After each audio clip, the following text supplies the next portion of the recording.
Valkia the Bloody, foremost amongst the numbers of the dread lords of chaos who follow the blood god, is this fell warrior queen of Norska, Valkia the Bloody. Known also as the Shield Maiden of KHORNE, she is said to be the paramour of the wrathful war god. KHORNE is not known for his affections, his passions being chiefly of rage, hate, and bloodthirst.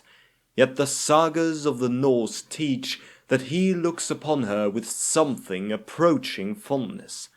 This warrior he returned from the dead to carry out his will.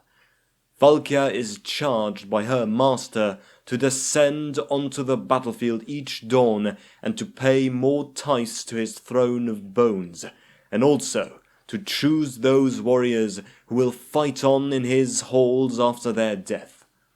When Valkia arrives on the battlefield in her armor of dripping gore and bearing her barbed spear Slopnir, the warriors of chaos who honor KHORNE fight with even greater vigor, for they know the blood god watches them, testing their strength, judging their worth, and that to kill forever in his realm is a prize beyond all measure. Another great demonic servant of KHORNE, and formerly one of his mightiest mortal champions, Ulf Demonkin, born as Ulf, was once a chieftain of the Snegard tribe of Norska, ardent worshippers of KHORNE and savage warriors who are the scourge of all southern lands. Ulf was reckoned to be the greatest warrior and leader amongst them, and was raised up to demonhood by KHORNE for his strength.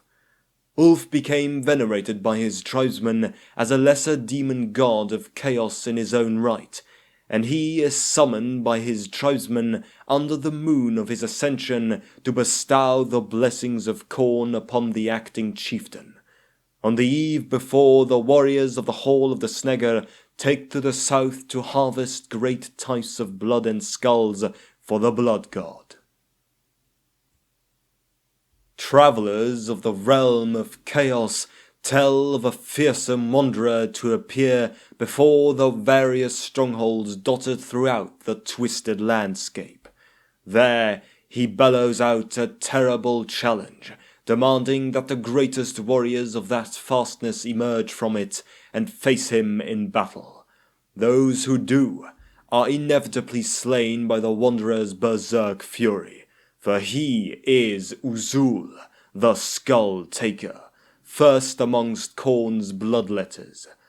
Astride his great juggernaut Kul Tairan, he seeks to face the greatest warriors of the mortal and immortal realms and claim their skulls for KHORNE's throne. He is swifter and stronger than his fellow bloodletters, and is said to possess knowledge of every weakness an enemy bears. Even so, the Skull Taker bears a mark upon one of his horns, the hammer blow of Gal Maraz, a legacy of the time he challenged Sigmar Heldenhammer to battle in the ancient days of the Empire, and was bested for the first and only time. Once, the bloodthirster known as Skarbrand was foremost among the numbers of KHORNE's greater demonic servants, having battled long in his lord's name, and having won victories beyond counting. In all the infinite years of KHORNE's existence, none had placed more skulls at the base of his throne than Skarbrand, or split more blood of warriors and innocents alike for his glory. Thus did Skarbrand enjoy KHORNE's favour like no other. Yet pride proved Skarbrand's downfall, as Tzeentch fanned the fires of his ego until he sought to usurp KHORNE as the Lord of Battles, and one day, while the god's back was turned, Skarbrand summoned all his great strength for a single strike upon him. Though Skarbrand was mighty beyond all comprehension, a destroyer of worlds, who killed entire cities with single sweeps of his axe, he could not hope to harm the blood god. Enraged at this insolence, KHORNE's furious gaze fell upon Skarbrand.